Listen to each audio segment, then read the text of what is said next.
It is Toy Tuesday. How's everybody doing?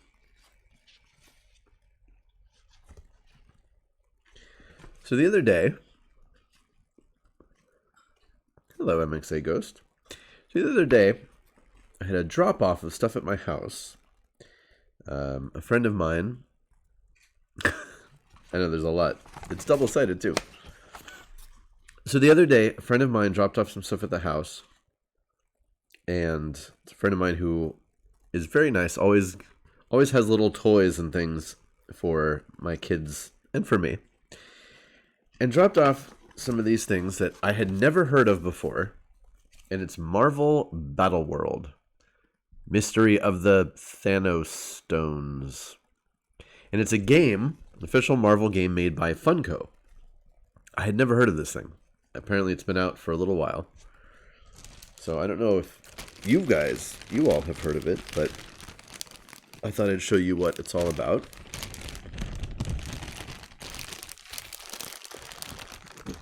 The best part, of course, are the figures. Now this is loosely based, so obviously it's MCU influenced, right? Because everything is going to be. So we got Thanos, but it's also loosely based on the relatively recent, right? It's Thanostones, Battleworld. So we have characters like standard Spider-Man, and obviously these are kind of chunky, chibi style. They're hard plastic though, which is nice. They're not rubbery at all. So we've got Spider-Man, we've got obviously MCU Loki,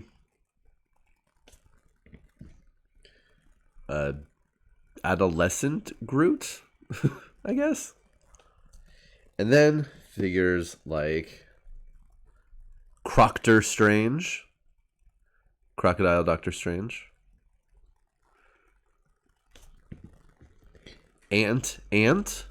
So that is an ant person Ant-Man. So instead of Ant-Man, it's Ant. And then, shockingly, one of my favorite characters, and if I had known, I would have rushed out to eBay to get him, but my friend included him in the pack, a Beta Ray Bill. There are actually a bunch of different Thor characters in this first series. And of course, it's always series 1. It should have been Man-Ant. That would have been good. So they actually give you a checklist. I don't know how well you can see, but we have Ant, Beta Ray Bill, a regular Black Panther, a Captain Americat. Get it? Regular Captain Marvel, Crocodile Strange, Dino Thor, Doc Green instead of a regular Hulk, Goose, Captain Marvel's, cat, Groot, Howard the Duck, regular Iron Man, MCU Loki, Spider-Ham and Spider-Man, Throg, Ultimate Thor, no regular Thor, Valkyrie Gamora, Red King, Ultron Drone, Zombie Mysterio, Zombie Red Hulk, Zombie Venom, and then Infinity, so like clear or jeweled versions of some of the main characters. So like I said, it's a very interesting lineup, especially for a series 1, but they have enough of the main characters to make it interesting for people. So what the heck is this game? It's simple. It's definitely good for kids. I'm calling it like a gateway to HeroClix, because it has some HeroClix-like elements to it. It also has a very strong Hatchimals element to it, if you know anything about that phenomenon. So essentially, you get these cards. Oh, and there are various formats that you can buy this game.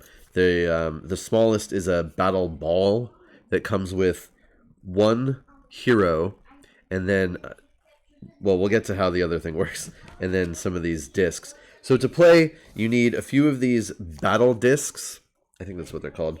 And these are bad guys or areas So we've got heavy attack drones, and again, it's all Battleworld inspired. So there are like hand monkey ninjas. Get it? It's like it's an alternate world. Dark elves, cat ladies gang, Hulk eater plant. So essentially, depending on how many people are playing, how many heroes you're using, you grab a few of these, you shuffle them, you start off with one, you pick your hero. Let's do Ant. Ant is actually really, really fun in this game. So you have your Ant, and you say, okay, Ant is going to go fight the Hulk eater plant.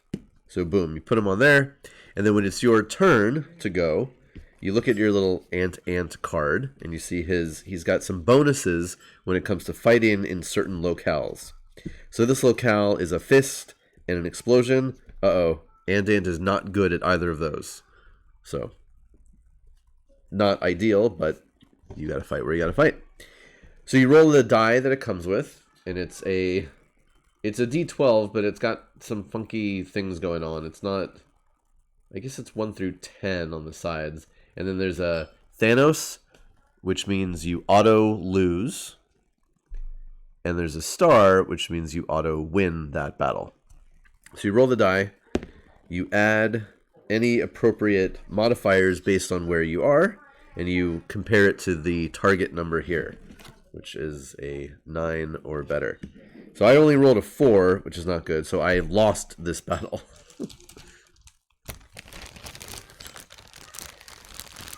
The game comes with a bunch of little tokens. So if you lose a battle, a little Thanos appears and you put it here. Now, if I had won the battle, I would have moved Ant to the first winner spot in blue down at the bottom. When you successfully get to the last blue spot, you win that battle and you flip it over and it's won. If you lose a battle, like I said, or if you lose a fight, you get one of these. If you lose all 3 fights, then you've lost this battle. You also flip it over, and it just gets one of those to show that it's lost. Also, at the end of every turn, so after I've fought, and I lost this battle, or I won, whatever, then it gets to the end of the turn, and you also flip over the card to show that you've gone. So again, like, it's kind of like HeroClix with an action token, or Magic with tapping, but again, to show that somebody has gone. Then there's a little sun and moon token. So you're supposed to flip this. Now, I've done this about 30 times, and I've gotten the moon 27 out of 30 times. Hey, I got a sun. So anyway, you flip this, and you compare it to the symbol on all active battles. And any one that has that matching symbol, that gets another Thanos token. So it could be that you have a bunch of battles that are all the same symbol, and you get the opposite, and then it doesn't do anything bad. Or potentially, the worst thing is if you had a bunch of them that were all the same symbol, and you flip that, and then they all take damage. And that's basically it. And then it tells you, depending on how many starting players / heroes you have, will determine how many your deck is. At the start of every turn, you add another battle. And then you sort of connect them. There's some rule for why and how they're connected to each other, but I don't know. It didn't come up in the games that we tried. It is new. Yeah, I think it's been out for, I don't know, like maybe a month, but not long. And then there's the other aspect to this game, which I can't show you the whole thing because my friend didn't give me any, but there are Thanostone battles. And the idea with these is you play these if you have in your possession a Thanos stone. So most of the battle packs come with a Thanos stone. And essentially it's Hatchimals. It's a Hatchimal egg with one of these figures inside. and a mystery card. So it's that character's battle card like this in a sealed black pouch. And then if during the battle you go and defeat the Thanostone battle, you get to open up that new figure and add him into the game. Obviously, you don't need to do that to play the game. Otherwise, you'd have to buy a new pack every time, which does seem like something they might do, but... Oh, around Christmas. Okay, yeah, so that makes sense. It's about a month or so old. Now you can get it on Amazon and everywhere else online. Oh, and I should say that each character, in addition to having some bonus stats, so like Ant here is really good at levels that are brains, not so good at these. They all have a special ability. So Ant-Man has a really cool one that I love, because if you roll a 1, he still hits. And I roll a lot of 1s, so that one's good for me. Other ones are cool.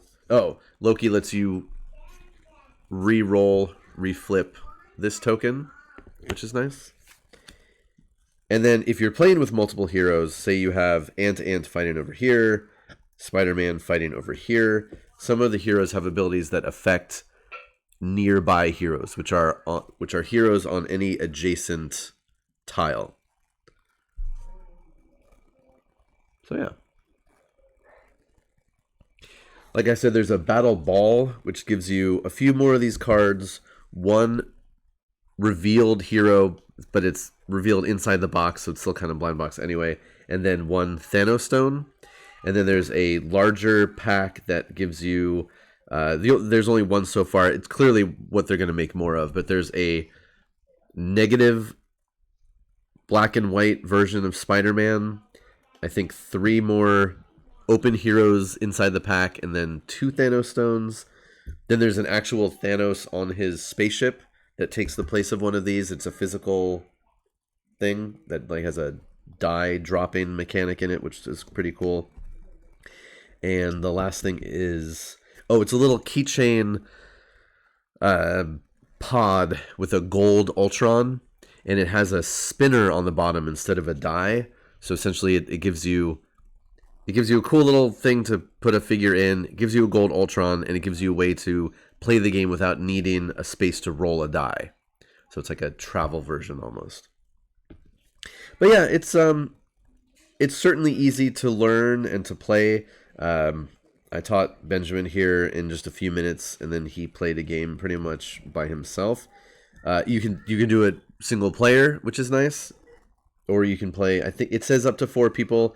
Oh, it also shows you, nice and handy, how to scale the game.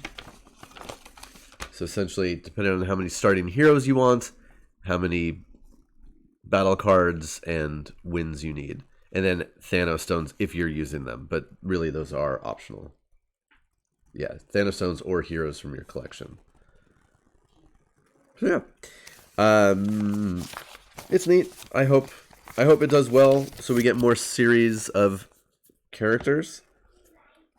I'm not necessarily rushing out to buy a bunch more of these at this point, but I don't know. I might pick up a couple more packs to play with.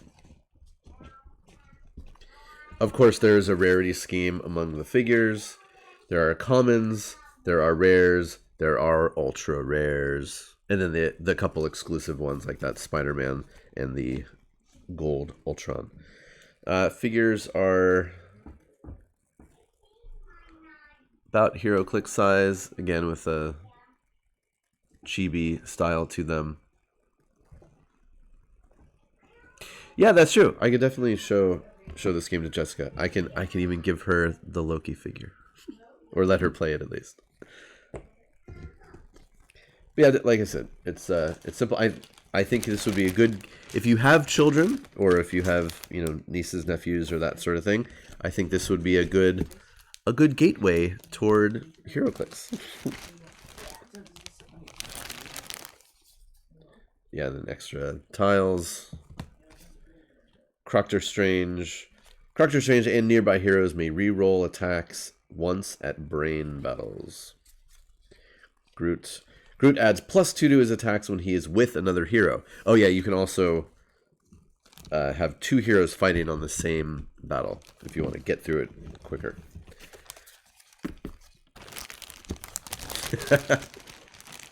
Well, anything could be done on a Dune stream, for sure.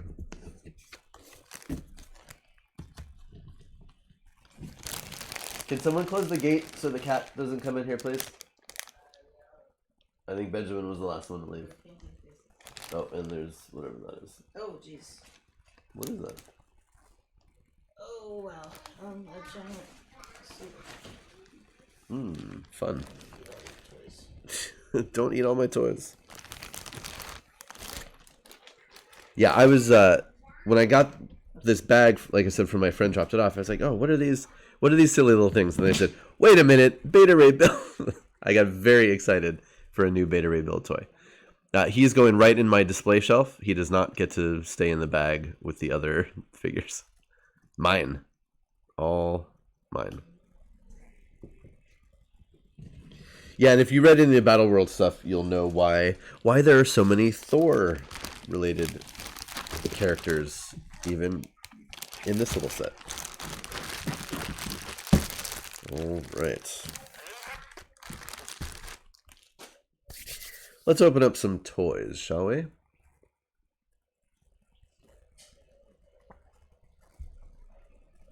And yeah, that's Marvel Battleworld Mystery of the Thanostones from Funko. So on previous streams, we've looked at these Toynami Robotech 4-inch figures. So far we have Rick, we have Miria, we have Max.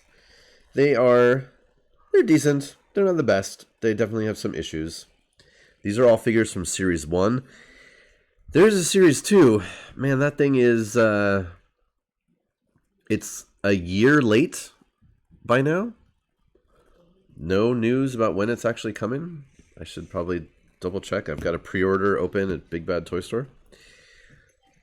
I mean, whatever. It'll just sit there. But hopefully it'll actually come out one of these days. I have 2 more figures to open up from Wave 1. We've got Roy, Big Brother. Quote-unquote Big Brother. Same basic cards. They all have the same thing, just a different thing at the bottom. What does this one tell us? This one tells us he is Field Commander of the Veritech Fighter Squadrons. He is as old as I am. Or I am as old as he is. He was born in 1979. He is 6'5". Wow. He weighs 118 kilograms. I don't know what that means. The leader of the Veritech Fighter Squadrons attached to the SDF-1, Roy Fokker was the premier fighter pilot in the Robotech Defense Force. First gained fame by shooting down 108 enemy planes during the Global War and subsequent conflicts. Called back to duty by Admiral Donald Hayes and became the top test pilot for Project Valkyrie, which led to the creation of the transformable Veritech fighter. As commander of the renowned Skull Squadron, Roy maintained his reputation among his fellow pilots as his squadron earned distinction in battle after battle with the Zentradi forces. Cool. Good enough. Again, there are 2 versions, technically, of 2.2 pounds per kilogram. Yeah, I don't know.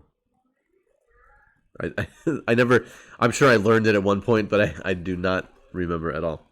Technically, there are 2 versions of these Series 1 figures. Toynami released them individually, and then as a set at Comic-Con that year that they came out. This was a few years ago. The only difference is that on the Comic-Con exclusives, this yellow band is gold, and then there was a slight change on the Minmei figure, but that's it. Otherwise, it's the same. Motherfucker. I did not double buy. I did not get the ones from Comic-Con because I already had these, or I had them on pre-order or whatever.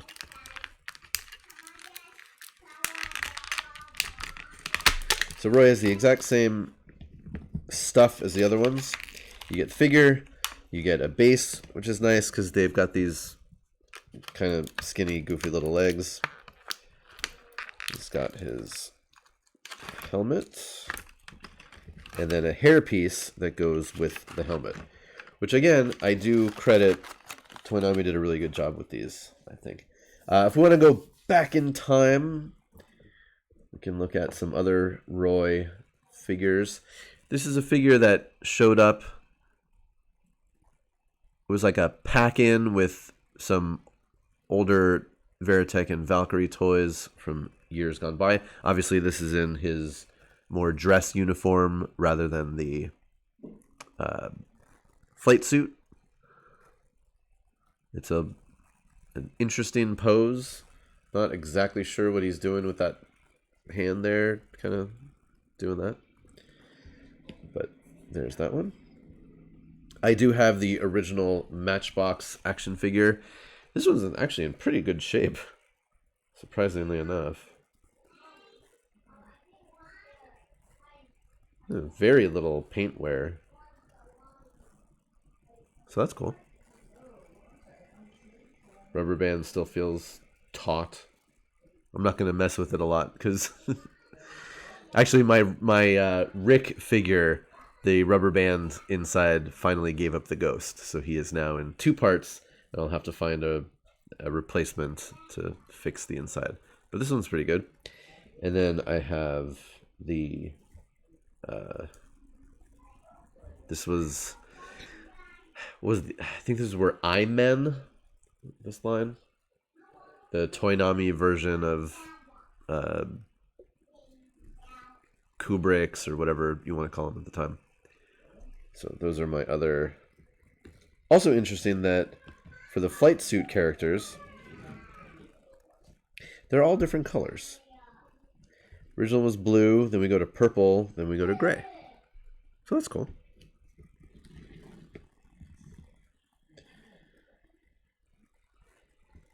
Now, I believe all the boys here have the exact same... No? Did they make Roy a little taller? I guess they did.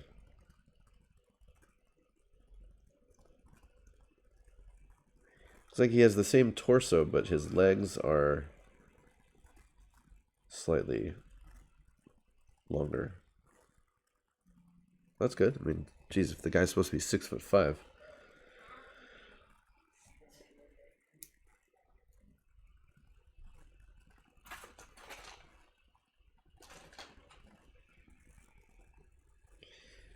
The deco's not bad. The sculpt is okay. There's some wonky things going on with the articulation, unfortunately, with these figures, as I've talked about before. There's no elbow joint, which just feels weird. So they've got these arms that can only be straight out, or, you know, straight arms, depending on where you put them. They're always just straight. So there's not a lot of poses that are really going to look good other than arms down at the sides or out a little bit, I guess. There's not a whole lot you can do with those. There's more articulation in the legs, but again, like, that's fine. That's fun. But I don't know how I'm really going to pose him using that articulation. And again, the hips are these really ugly, visible ball joints that there's no real way to hide those. And they look very unnatural. But what you can do? There is a waist joint. But again, as soon as you get it off center, it messes with the alignment of the flight suit. So why would you ever do that?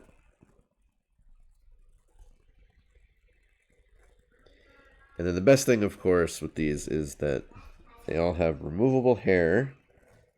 Do this very carefully.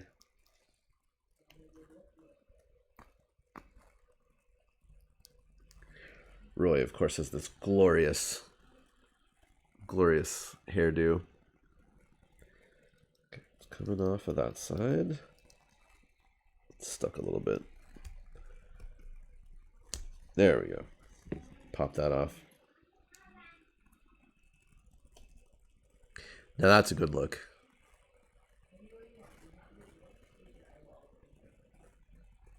And then if you want to use the helmet, slip on the hairpiece, because of course, if you're a pilot, you gotta have at least some of your hair falling down in front of your face and in front of your eyes, right? I mean, that's That's canon. So we got the hair. And then the helmet fits on over that, in theory.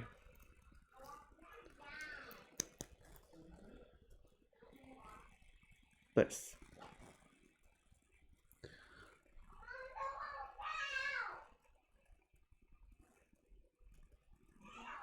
So there we go. Fits in well with the other ones. Again, especially because he's a little bit taller. No accessories, no blasters or anything like that. The old figures, pretty sure they came with a little blaster, which was kind of silly. They certainly didn't need it. But yeah, decent enough. I don't really know what else to say about those. Again, there's a long history with these. The first prototypes they showed for these figures were very different. They were a lot better, more articulation, much better sculpts and decos, and then they lowered the quality by a lot for the final product to cut down on costs. So we couldn't unsee what all those prototypes looked like, though, which is kind of a bummer. But we've got Roy, and then the final version, the final figure, after all the pilots, of course, we have Minmei. And again, the Comic-Con exclusive, there was something different about her outfit or her hair. I don't know. But it was, again, it was a minor... Well, no, Aaron, it was more like they showed prototypes for a couple of years. I mean, Toynami, it takes forever for them to put something out. So they had prototypes at Comic-Con, at Toy Fair, and then and they looked amazing.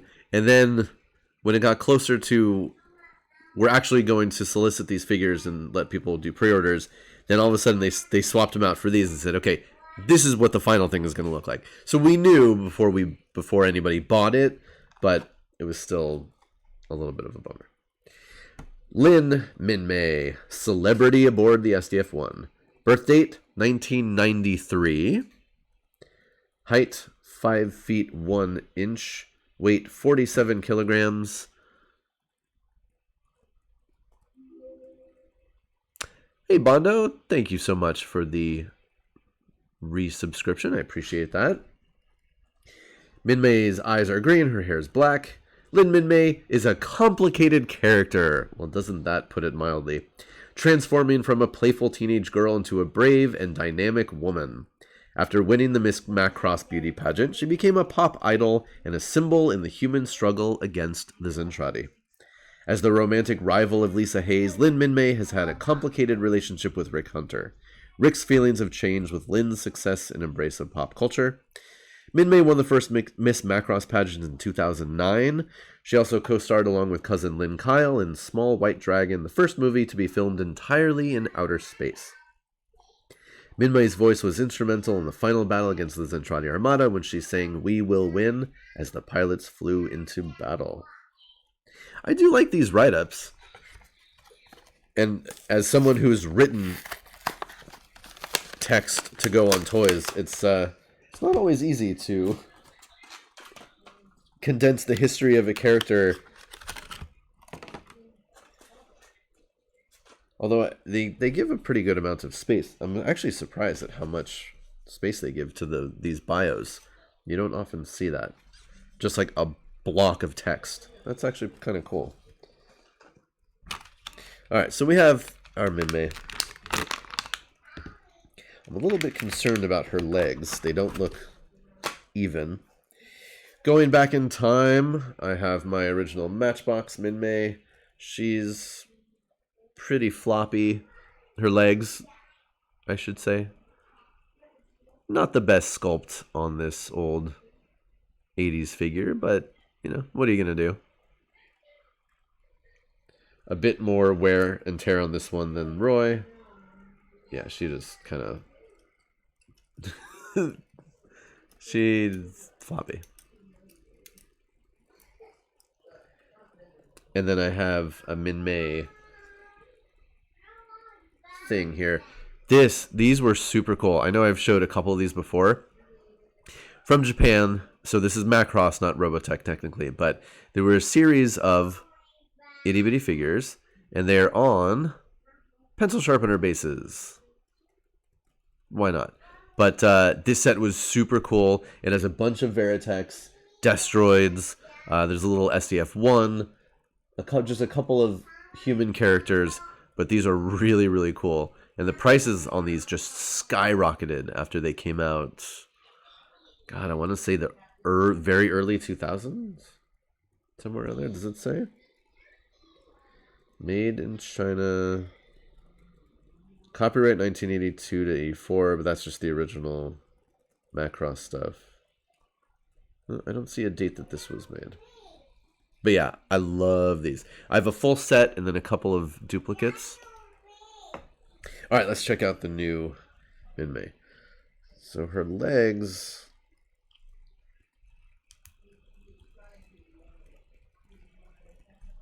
Her hair comes off too! I don't know why. Does she have the same face as Miria? I wonder if that's... Hard to tell. Possibly. That would make sense though. Reuse sculpted parts, right? Save money in the mold. That would make sense, and then they just pop a hair on her, and then she looks unique. I can dig it. I'm fine with that. Again, within the scope of how kind of generic these figures are. Same arm articulation. She does move at the waist. And then let's try to figure out what's going on with her legs here. This is a hard... I mean, it does move, but it's pretty stiff, her dress. Just want to get leg out a little bit. Again, like the articulation is completely wasted on this figure. I mean, you can kind of get a leg out and then back a little bit, but that's not really going to do much. Yeah, you can see how warped her legs are. Thank God it comes with a base, because otherwise this figure would never stand up on its own. And even so, it's gonna look weird on a base. She does have high heels, which is gonna complicate matters even further. Let's see what we can do.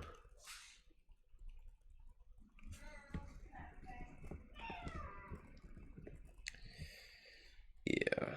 So this is not ideal. Because of the bent legs, this foot is either not going to touch the floor, and she's going to be sort of in mid-step, or what's more likely is eventually she'll just lean over until that other foot is touching, and she'll have a perpetual lean to the left. Yay! What are you going to do? For now, I think I can get her to balance on that leg. Maybe I can make that part of her. I mean, she is clumsy. She did fall down a lot.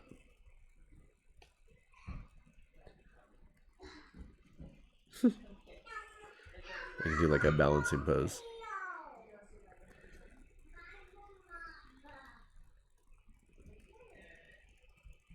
Alright, well, it is what it is. So yeah, the entire first wave of Robotech figures from Toynami. In theory, that second wave is coming. The second wave is... Let's see if I can remember. We get a Lisa, a Claudia, and then a couple of... Oh, and then a Ben, and then Rick in his regular uniform. I can't remember. It's another set of 5. Man, I talked to... So Toynami is owned by a dude named George Sohn. And I talked to him when these were coming out. And together we were just chit-chatting, just shooting the shit. And together we came up with an idea of something that he could do as a Comic-Con exclusive or some kind of exclusive for the Robotech line. And it was really cool. I don't think it's ever going to happen, but it was a fun conversation. Oh, Minmei definitely has swagger.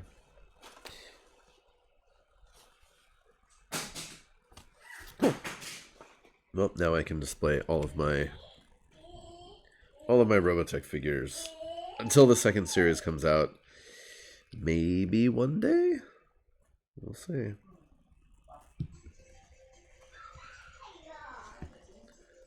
Let's get these fellas and ladies out of the way. I am going to leave them. I'm going to put them on display with the helmets on for the pilots. Because I like them. Maybe I'll switch it up one day. Take them out. Alright. What is next? Oh, I wanted to show... Shoot, I'll have to get that out for next time. I started rewatching the Underworld series of movies. I like those movies. It's definitely a lesson in diminishing returns. I think the first one is the best. The second one is almost as good. Third one is almost as good as the second one. And then drops off in 4 and 5. But I'm a fan of those movies. I have a couple of toys. Right, I know, on helmeted heads. I mean, these are cute. I like the way, again, I like the way that Toynami did the hair. For Underworld, they did a very, very brief line of figures for the first movie. I think there were 5 figures. I think there were 5 figures in the set. Through their 3 3/4 inch scale, they were from Mezco. They are mostly awful. I didn't get them all because some of them are just... The Celine figure is just god awful. She looks terrible. But there is a Michael Sheen action figure. It looks nothing like him. The sculpts are... The likenesses are not good. I don't know if they didn't actually have the rights to do the licenses, but the Michael Sheen head, it's a mess. I have that figure somewhere. I put it away. The only one I have out on display is the Victor figure, partly because he comes in his awesome coffin contraption that comes up out of the ground. I was gonna get it out for today. It would take me a couple minutes to get it out of where it is in the display case, so I'll do that for next time. I promise I will have it next time. I wanted to look today at Green Lantern. Of course, I should say a Green Lantern. But this one, for a long time, was the Green Lantern. This guy. Well, sort of. We'll get to that in a minute. So this is Alan Scott. For anyone who does not know, this is the original DC Comics Green Lantern. I forget offhand when this character first debuted in comics, but as you could probably guess, it was a long time ago. Much more fanciful, costumed crime fighter type of look to him. The story, man, they've retconned this a million times over the years, but essentially he was on a train and there was a meteor, and the meteor had been carved into a lantern. It's goofy, but the train got all smashed up. He grabbed the lantern. It saved him. There's the lantern symbol right there. Lantern gave him magical powers at some times. I mean, Arsenal Roy, you can commiserate with the endless re-explanations of Alan Scott. But this is how Alan Scott looked for many, many years. This was from a set of these are just little statues. Came out in 2000. They were mostly modern Green Lantern, but they threw in Alan Scott, which was neat. I have an Alan Scott Mighty Meeple from Cryptozoic. This is one of the exclusives you can only get at conventions. Golden Age Green Lantern, they call him here. They made a couple of statues and figures of this guy over the years. The only one I have is the Mattel DC whatever they called it. It was really weird. I had this guy all the way in the back of a shelf, and he was against the wall. The cape is heavy enough that it makes him lean weird, so I just put him against the back. And the cape got stuck to the wall, and I had to like peel him off of the back, which is kind of annoying. Yeah, and the later ones they gave him like action faces, so he's really like, whoa. But I like this one. They've got a nice ring on there, and he comes with a pretty cool lantern that he can hold. So I like this one. He looks a little bit like Joe Biden. I don't know, maybe that's just because I keep seeing Joe Biden every day, but I know he's got that swept back hair kind of thing. Anyway, so this is how Alan Scott Green Lantern looked for many, many, many years. And then came the New 52. In the New 52, we got a complete reimagining of the world known as Earth 2. And when it first came out, people were hesitant. It's like, oh, what is this? It's weird.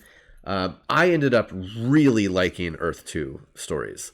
A lot of the art was by Nicola Scott, and it was just really, really cool art. Really interesting reimagining of characters. Great costumes on a lot of the characters. The story kind of wound around a little bit, and then Howard Dean, that's a good one. But then it picked up steam again into the finale, and how it ended up sort of crashing into the main Earth, and what was that?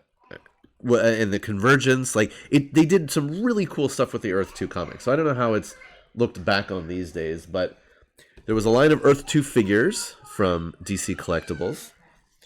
And so this is the New 52 version of Alan Scott. Now, a very different version. These were cool packages. For a while, they all kind of looked the same. They all had the same sort of style. I talked about these as being like sophisticated looking packages when I would do a review. One side, it's got an image of the figure. They would give you if it was based on an artist and who sculpted it, which I think is great. Give us that information. We want to know who made these figures. They had these little minimalist posters on the other side, and then it would give you a couple more on the back. Saved from a train wreck that took his one true love, Alan Scott vows to protect the world from dark forces with help from the mysterious green flame. Based on designs seen in the monthly Earth 2 comic book, is the latest action figure from DC Collectibles, Green Lantern. Some other Earth 2 people.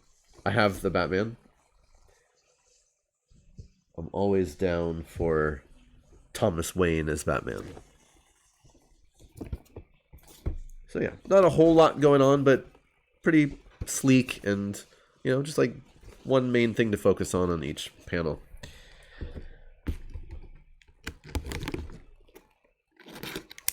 Now there was some, I guess you could say controversy, but it was very silly at the time and the pushback, and then it just turned into jokes, which is unfortunate. But yes, this Green Lantern was, because technically he's no longer around, but this Green Lantern was gay. His one true love was another man.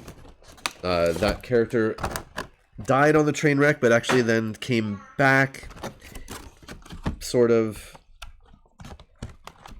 Again, very simple, nothing going on here, just some twist ties.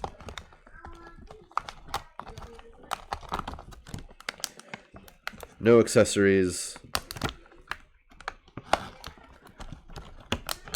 Let's get this guy out. Erdens asks, how different was that Earth 2 to the original Earth 2 in the Arrowverse? Yeah, very, very different. All that Arrowverse stuff, they really... I liked it, don't get me wrong, but they really picked and chose from all over DC Comics, different Earths, different eras. Okay, hold on, this is going to be loud for a second. Okay, not too bad. Oh, inside the package did not do justice. Oh, he's got a weird neck thing going on. That's just the way it is. Okay. Now this is the era when DC Collectibles decided not to be the butt of the jokes anymore and actually add some more articulation to their figures. For better or for worse. I don't know if they need... Oh wow, his arm is all the way turned around. Okay.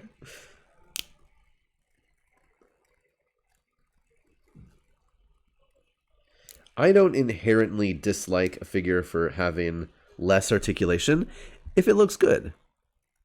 That's fine. I mean, not every figure has to have a million points of articulation.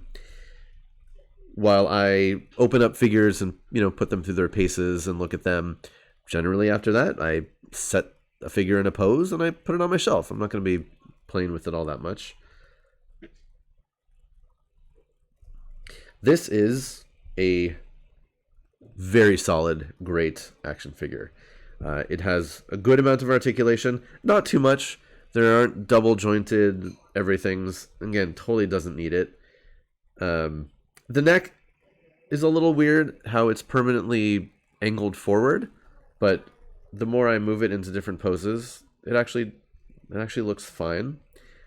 The joints are, for the most part, very tight, so you can pose him and he's going to stay in those.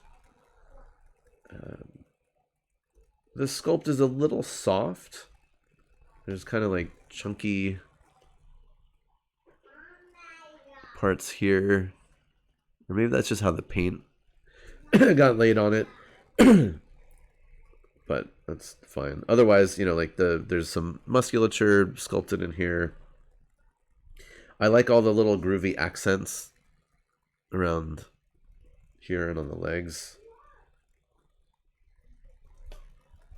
There are ratchets in some of these joints also to help keep them stable over time.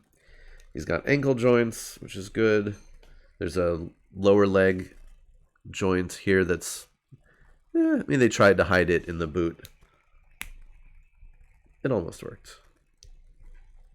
But yeah, I like this one. This is good. Get him some cool action poses. Ha! Beware my power. Again, not that Green Lantern, but this Green Lantern, I'm trying to remember what his actual power source was. I think it was just like the Earth was his power, but not the same green as was in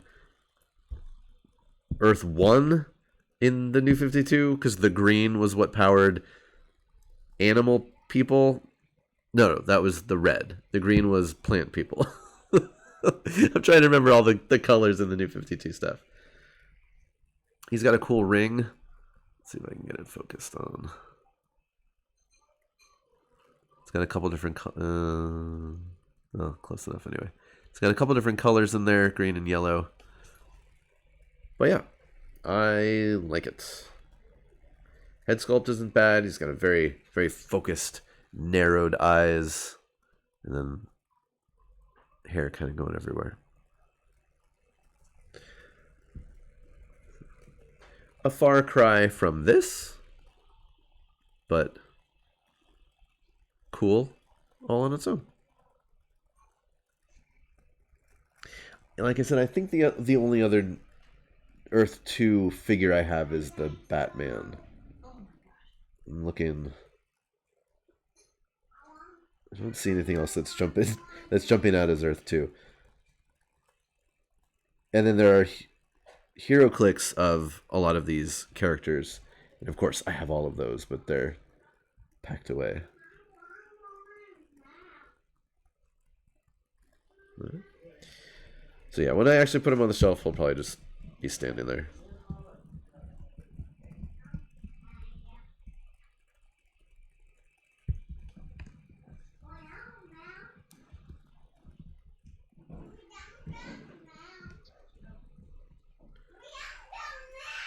They even gave him some treads on the bottom of his shoes, which is neat.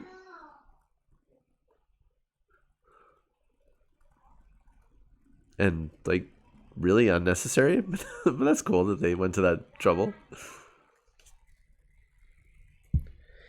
I don't typically keep track of who the sculptors are of the toys I get. This one is Amos Hemsley. Okay, cool. All right, Green Lantern. Go hang out over there.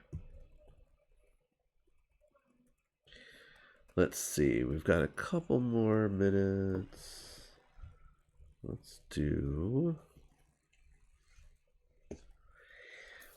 Oh, man, do I want to talk about... Do I want to talk about that guy? No, I'll save that for next time. Let's open up... Alright, I got a couple little Star Wars guys here. We'll open. I don't have entire packaging because when we were moving and packing stuff up, it was a lot easier just to cut things down to size. But these are Force Awakens. I had a bunch of Force Awakens toys that I bought and then never opened. Of course, you need a million troopers.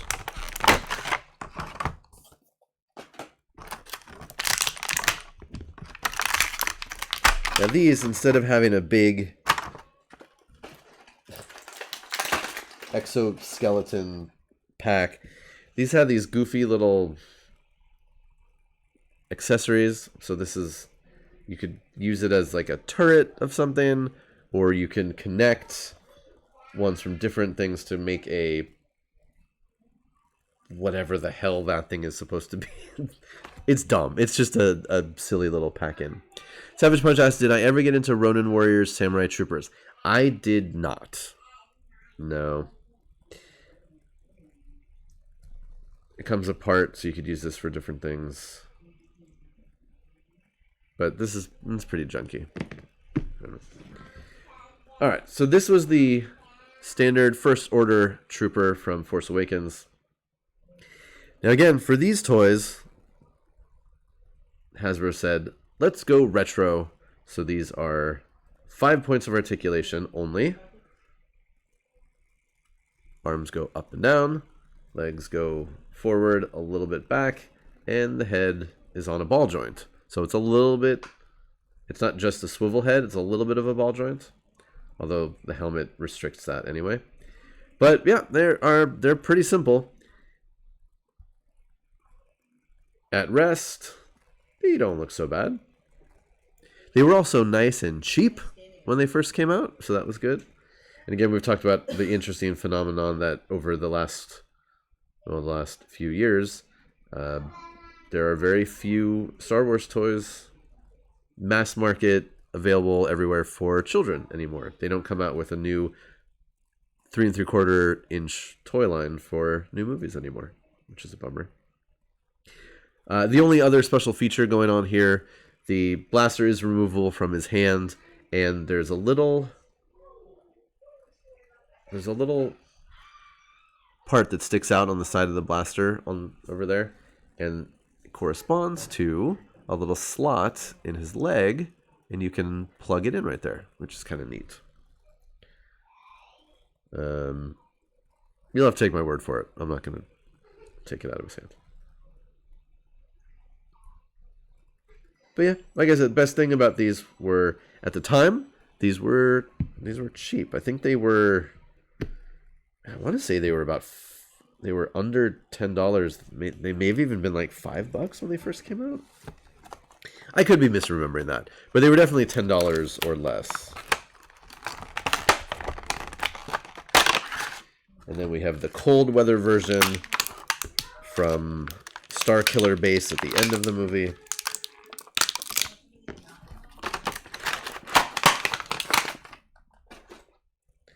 Man, I think back on some of that stuff and I just get mad at J.J. Abrams. What are you going to do? Same thing, 5 points of articulation. It's obviously J.J.'s reinterpretation of the cold weather stormtroopers. Removable backpack. I mean, I don't know why you'd ever remove it, because they just cut off his back and he's got this big flat plane. Backpack is It's super basic. It has a little bit of sculpting details on the side, which is nice, but otherwise it's just kind of a box on his back. He's got the longer blaster with the basically the same front to it, but it has the elongated stock. And then just like the original Kenner action figures, if there's a cape or something else long going on, it's still the same hard plastic, and it's just slit down the middle so it can go with the legs. So any sort of leg movement is going to break it up and look weird, but when it's standing there together, it'll look at least close. I'm not sure how many of you are old enough to have had original Kenner Star Wars action figures. But this one was a cool look. The helmets were neat. Somewhere I have some old Snowtrooper action figures. Not original ones, but Power of the whatever.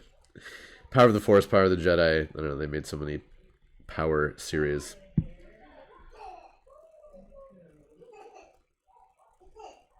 And again, if you look closely, because this is a hard outer shell for these, like the legs just blend right into that part, so the sculpting gets pretty bad in there.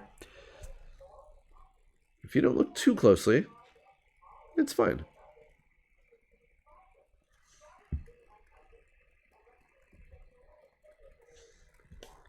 And then these, so this is, all right, this one's junk. I mean, it's just, yeah, I guess you could make a little tiny tripod weapon, but it's so tiny and it's so low to the ground, these figures couldn't ever actually do anything with it. I mean, maybe you could take it apart and like try to reconfigure this into something. I don't know. These, on the other hand, these are kind of cool because these can attach to a figure's arms, and you could. They're a little bit oversized and goofy, but you could make these into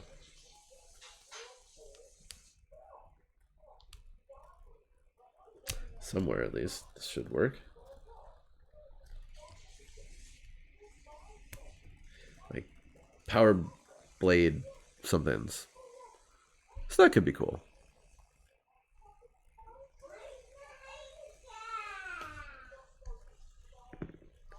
At least it's more functional than this thing. Now, Arsenal Roy, I know that the cannon that... So is that the E-Web? Because I remember one of the larger guns was an E-Web, and one of them was a heavy repeating blaster. And I always get it mixed up which one was which. Somebody will have to tell me. And then last but not least, not Force Awakens, but Rogue One. By far the best character in Rogue One. K2SO. This one actually gives us some information. A reprogrammed Imperial security droid now loyal to the Alliance, K2SO is an alarming sight standing within a secret rebel base. The pragmatic droid is an effective insertion agent as he can blend in perfectly at Imperial installations and outposts. At this point in time, Star Wars Toys had download the Hasbro Star Wars Studio FX app to make videos with your toys. Which, god damn, I would say that is annoying as a parent. Go play with your toys. I don't want you needing an app to play with your toys and a mobile device. It looks like you can just take pictures and then add explosions and stuff. That also seems kind of lame, but as my 2-year-old would say, whatever. Pretty sure this is the only Rogue One action figure I have.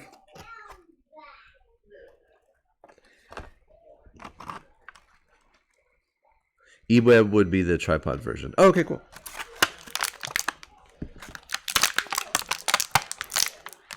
even K2SO cannot fully escape Hasbro's kidifying, so he has this, what do they call this thing?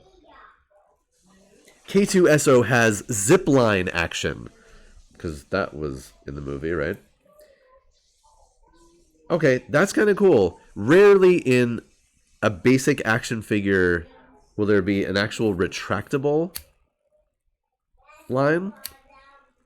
That's fairly rare. Usually you have to wind them up somehow or wind them around something. I'm going to give it some extra points for that. That's actually useful. I am surprised. Let's see what K2SO has going on for him. Now, if you remember from the movie, K2SO is humanoid but has a very odd shape. There's some extra plastic. There we go. It's got 2 points of articulation in the neck. Oh. Can we focus? There we go. So where the neck attaches to the body, and then the head itself. So that's pretty cool. Because if you remember, K2SO is very, very tall. He has to look down at people. Oh, interesting. So K2SO is also 5 points of articulation. But they are ball joints. So that's helpful. No, actually, well, all right. So not 5. 6 points because he has 2 neck joints. He's very tall, very gangly. But otherwise, looks pretty much just like he did in the movie. If I see you this light off again, you're in big trouble. Compared to a first order trooper, at least, K2SO towers over him.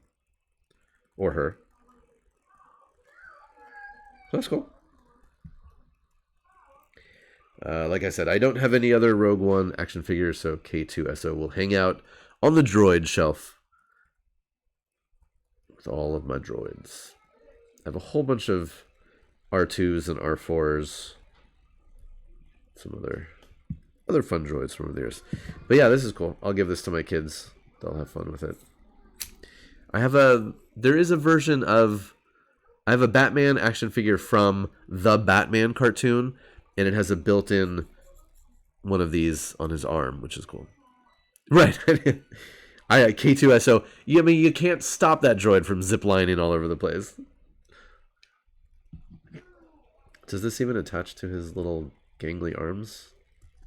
I guess it will. I mean, they definitely themed it to him with the colors, so that's something, I guess. Cool. All right. Well, Toy Tuesday. That was fun. We looked at Battleworld. We opened up some Robotech, some Star Wars, and Earth 2, Modern Earth 2, Green Lantern. Ruiner asks, how do I keep all of my figures standing? It's a challenge, and they don't always stand. I periodically go through my toy room looking for shelf divers, and I always find some. The vast majority of figures do stand up on their own. It's rare that you'll hear me complain about a toy that just absolutely will not stand up. Of course, there are some, and depending on how much I care, like I'll just put it in the back and I'll lean against the wall, or I'll set things up so it'll lean against another figure that's more stable, which also will tend to eventually fall down for something. But in the case of something where it truly will not stand up, you can use something like blue tack or whatever color, any sort of tack. So it's it's almost like a putty, like a silly putty kind of thing, but it's malleable and then it's sticky and it'll just hold something in position. So I have some figures held down with that. There's also like museum wax, and there's a bunch of products that are like that you can buy just for that. Also, I have a bunch of figures that came with bases of various kinds that don't necessarily need them. So I've got basically a drawer full of bases that I can use for other figures who might need one but didn't come with one. And I talked about this a lot. Most action figures will have a hole in one or both feet, even if they don't come with a base, just like all these. So again, if I had a problem with one of these, I could go and dig up a base and repurpose a base. Trying to think of anything else. But yeah, that's pretty much it. Like I said, I mean, I have a lot of action figures, and it's a pretty small proportion, pretty small ratio of the ones that will not stand up on their own. It certainly does happen, and it can be incredibly frustrating. I remember a McFarlane toy I had once. It was some kind of werewolf thing. I can't even fully envision it, but that toy there was no chance it could stand up. It had like curled legs, and the plastic was completely misshapen, so one foot was nowhere near the ground compared to the other foot, and I got so mad at that figure, I cut off the head, threw the rest of the body away, and just kept the head because the head looked cool. I could mount it on something. But but thankfully, that is very, very few and far between that happens. So next week on Toy Tuesday, I'll dig out that Underworld toy, the Victor at least. And man, that's the only one I have on display. I know I have the other ones somewhere. Yeah, like I said, and there are, like, if you went to even like a Target or a Walmart or a hardware store, or I'm sure you can get online, just some kind of, look for TAC, TAC. There's blue tack, there's green, like there's a billion different colors of it, but traditionally blue is what people talk about. So yeah, I'll dig out the Underworld toys, and then we'll talk about Matty Collector. Matty Collector. Yeah, that's a thing. If you're a toy collector and have ever dealt with Mattel, you might know what I'm referring to. Maybe not.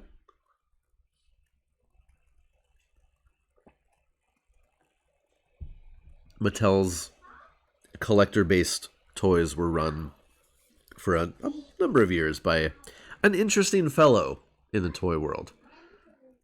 A guy I do not like. So I can talk about him next time. All right, let me see if anybody else is online to raid. I don't think that guy's even in the toy industry anymore. He kind of got drummed out a little bit. I'll spill all the tea, as they say, next time. I have some hot takes. Or I don't know, like I said, the guy is out of the business, so I don't think it's just my hot takes.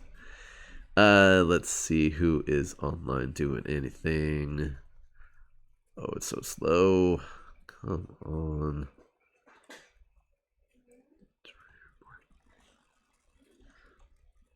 I don't know. I don't think I'm gonna raid. It's too slow. I can't tell. Go and have fun, everyone. Okay, so tomorrow. Oh, hold on. Let me rephrase. Today is Doomsday. I got a message from Jessica last night. She had some other things going on today, so I'm not 100% sure on the schedule today. So keep an eye on Homebuddy's Discord, Jessica's Discord, Jessica's social media to find out what is happening today with Dune. I think it's going to happen. I'm not sure exactly what time it's going to start. It might be a little bit late. I just don't know. I would tell you, but I don't know. Tomorrow, I am planning on doing Warhammer Wednesday, and hopefully things will be cool tomorrow in the world. So I hope to see you all then. That's all I have to say. Have a great rest of your Tuesday. And yeah. And go play with some toys. All right. Bye, everybody.